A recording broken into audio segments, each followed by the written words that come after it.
uses emoji. Welcome to Emoji Wrap. I'm your host, Jeremy Burge, and I'm joined today by a man whose voice you might not recognize, but whose work you'll be very familiar with. Co-founder and current day president of Unicode, Mark Davis. Mark, welcome. Oh, thank you very much. Glad to be here. Now, I told a few people during the week that I would be speaking to you for the show, and people were generally quite excited. There's been this sort of mystique that has built up around Unicode in the recent years about who it is and how does it work and who's involved, and people were very enthusiastic to know that I'd be speaking to you for the show. That seems very, very odd. We've been working since about 1990, but our main focus has been on making the languages of the world work on computers. So emoji and being in the spotlight's a little bit different for us, I'd have to say. We were really kind of surprised by how much emoji have been in the public eye. That wasn't something that we anticipated when we started out. Do you remember those initial discussions when somebody said, we want to put emoji into Unicode so we can use it in Gmail? Do you remember those discussions and what you thought about it at the time? Yeah, the very first time there was a proposal in somewhere around 2001, and that was from Symbian, and they wanted to add emoji because emoji were in Japanese cell phones. And at that time, we considered it really out of scope. It didn't belong in text. Right. It looked like this was another... And there's pictures on everything. We had little pictures in all kinds of programs, and this maybe looked no different. And it also wasn't clear whether or not they were going to have any staying power, or whether they were just a flash in the pan. So we said, well, it doesn't look like it's the right thing to do, at least at the moment. And then some years later, there was a real push to get emoji into Unicode, mostly for interoperability with the cell phone makers in Japan. And what happened was, by that time, everyone, every big company was using Unicode as their way of handling text, and the Japanese phone carriers used these emoji as plain text, and everyone wanted to interoperate with them. And so that's how this first came up, and then we brought it up inside the Unicode consortium and decided that we would expand the scope somewhat to allow for these emoji. It felt like it came out of nowhere for the Western world, even though we'd seen these articles for years saying, oh, Japan, they love these emoji things, and we don't know why. It's hard to tell where they're going to go, too. I mean, we will just have to see. There are certainly these, what some people call FOMoji. Oh, that's a good term. I've not heard that. The emoji stickers. And it could well be that the emoji stickers sort of take over. We will just have to see. The big difference between them for most people is that you can put an emoji character any place you can put text. So you can put it in the address field of an email, or into your signature of your email address or something like that. And whereas the stickers can go any place that images can go. So there's a difference there. But we'll just have to see what happens over time. So I put out the call this week asking if you could ask Unicode anything, what would you ask? And one question in particular I got back quite a bit is, why are there two camel emojis? Yeah, both camels make the cut because we work in close cooperation with ISO. Roughly speaking, when characters are proposed by either side, ISO or Unicode, roughly speaking, they go in. I mean, there's a lot of discussion as to suitability, and people bring up issues on either side. But in the case of the camel, some people in ISO really, really wanted two camels. And that's actually the way the one-finger salute got in also. That came in through ISO, not through Unicode. That was actually the next most popular question that I had that people asked is, who proposed the middle finger emoji and how did that get in? Yeah, and I think both of those were due to Ireland's vote, so... It's Ireland that I guess we have to thank for these. Well, thank you, Ireland, and maybe they could adopt the middle finger or one of the camel emojis with the Unicode Adopt a Character program. Now, on that program, I know that some of the funds they're used for research, is it? And also, does anyone ever adopt a non-emoji character? Well, speaking as someone who has adopted a punctuation mark, I didn't realize. We have the comma. And my wife and I, and the Oxford comma, of course. But it's something like 50-50 between regular characters and emoji. So there's a mix in there. And you were talking about what we're spending the money on, and our focus is on improving what we're calling digitally disadvantaged languages. These are languages that, because they are not generally available on computers, have a big strike against them. Now, Mark, do you ever get recognized in public? Do you ever get accosted on the streets with emoji suggestions from members of the public? No, that really never happens. I used to, in California, have the license plate Unicode. And every now and then somebody would, waiting in traffic or something, especially around Stanford, people would remark on it once or twice. I would. Yeah, so I don't exactly have to wear dark glasses in public or anything like that. Well, you say this, but I saw that you were the answer to a question on a French TV show earlier this year. There was a large photo of you looking very suave, might I say, and the show asked, "Who is this man?" And remind me, who did they guess that you were?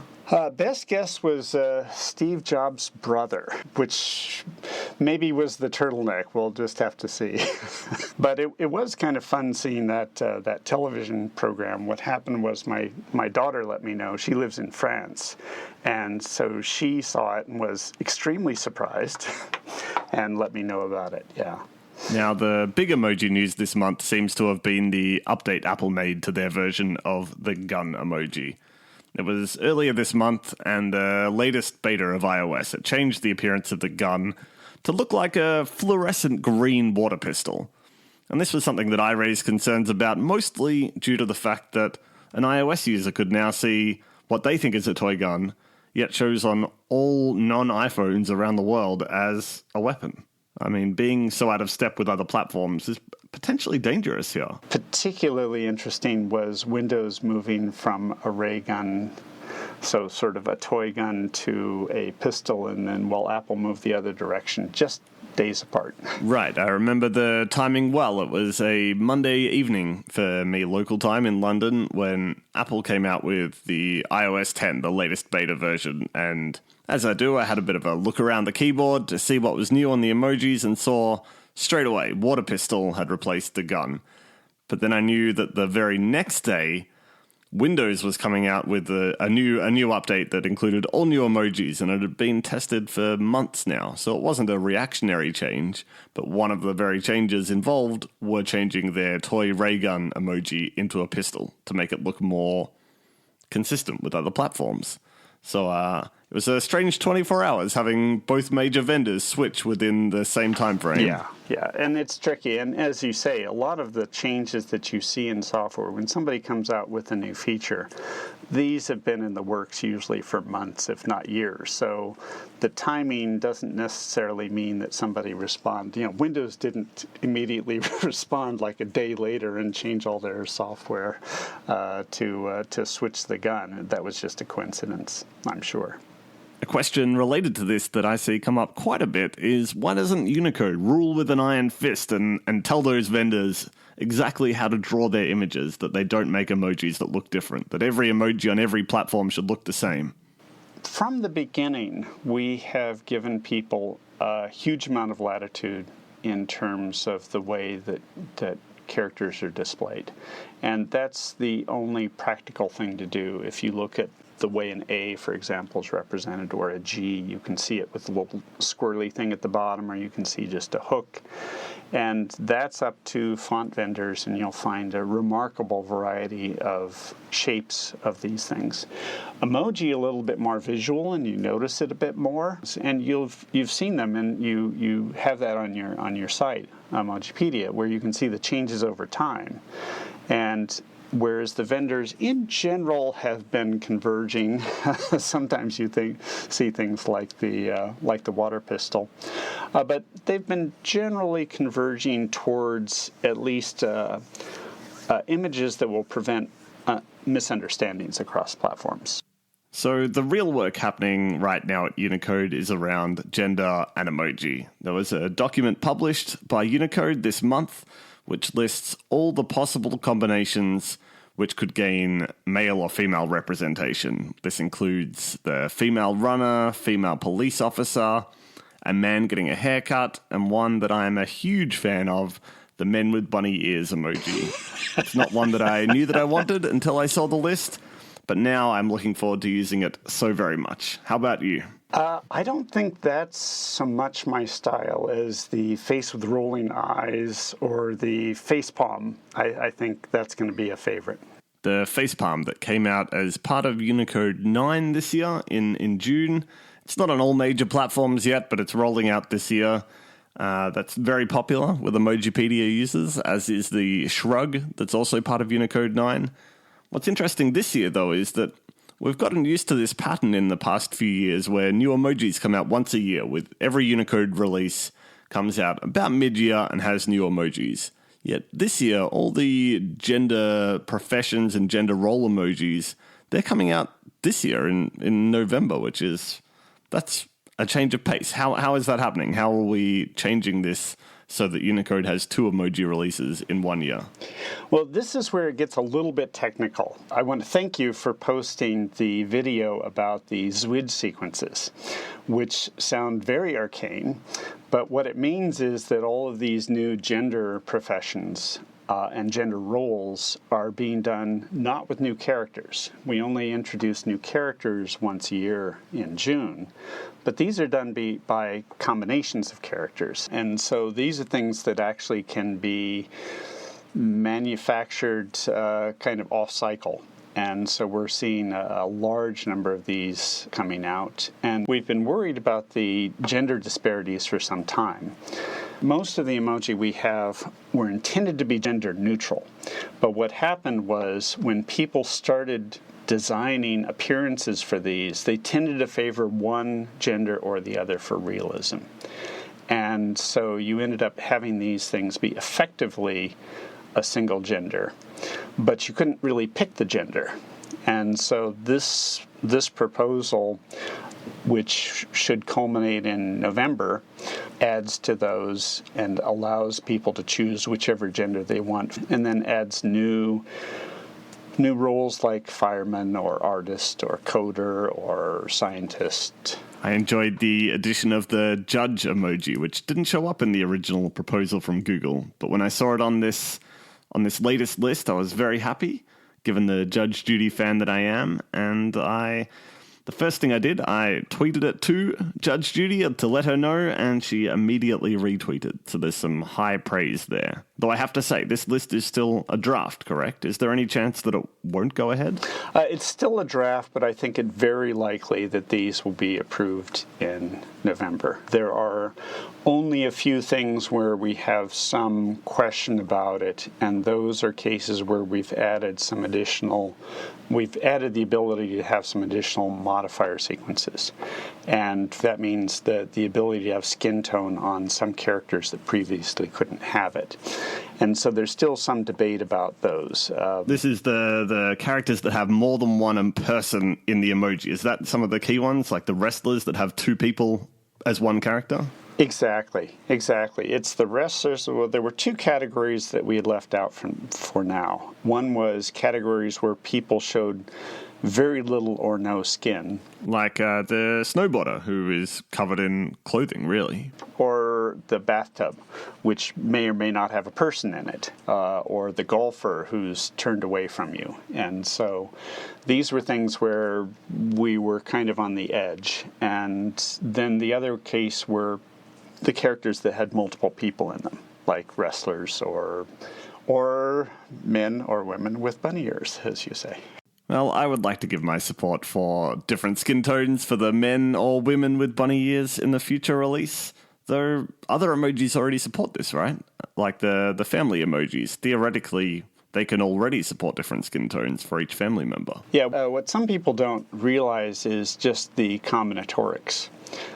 For example, if you have a family group, say man, woman, boy, girl, then if you want to have each of the possible skin tones for that, then you're talking over 600 different combinations of all of the skin tones. And then when you take all of the gender combinations, then that gives you a very large number of different combinations for those 4 people. I can tell you that number. The number, we tallied it up, it's 52,000 different combinations you can come up with when you move the different members of the family around where they position in the emoji, and if you change them between the man, the woman, the boy, the girl, and the baby, all the different combinations that you said, plus all the skin tones, 52,000. So it's going to be quite a challenge to figure out what a good input method is for that. Right now, Windows supports these types of emojis, but they don't have a way to input them. Now, related to the new male, female versions of a lot of different emojis, what about gender neutral? It's something that has come up quite a bit. And some people might say that what happens if I want to send an emoji to someone? I want to send the construction worker or the police officer, but I don't want to pick a gender. I don't want to say it's male or female necessarily. I just want to send that character as a gender-neutral version. Is that something on the cards? Well, there is the possibility for most of the emojis to have, all of the new ones with the Zwidge sequences, to have a neutral form. And one of the things that designers have struggled with is what makes a form look neutral. And they have a lot of difficulty in coming up with a form that looks neither male nor female. And that's something that they're working on, is to see whether or not they can make that work. But there is already the possibility of having the unmarked form of an emoji, for example, policeman, to be a neutral form and have the female marked form be explicitly female. Right, so once these new gender sequences exist where you can pick a specifically male or specifically female police officer, that original character, the original police officer emoji, could then become the gender-neutral version if different vendors wanted to do that. Right. And that's how it is in the standard. It's a police officer. It's not a policeman or a policewoman. I mean, one thing I'll say from German, for example, basically every profession has an explicit gender in the word. There's no word you can say to say just a politician, which could be of either gender. You have to say a male politician or a female politician. And in English, that makes it sound like you're making a point that you're trying to say. If you said that in English, I went to see my female doctor, you'd think it was relevant in some way. Right, and the same thing goes for emoji. Is why do I have to pick to say that it's either male or female? So there's certainly a purpose to having gender-neutral forms. Is there a preferred way in your mind of how a gender-neutral person is drawn as an emoji? They are quite small. They're very small, and it's very difficult to, designers have found, to not have it look one way or the other. So before we go, the Emoji Movie, it's out next year. Are you going to be first in line?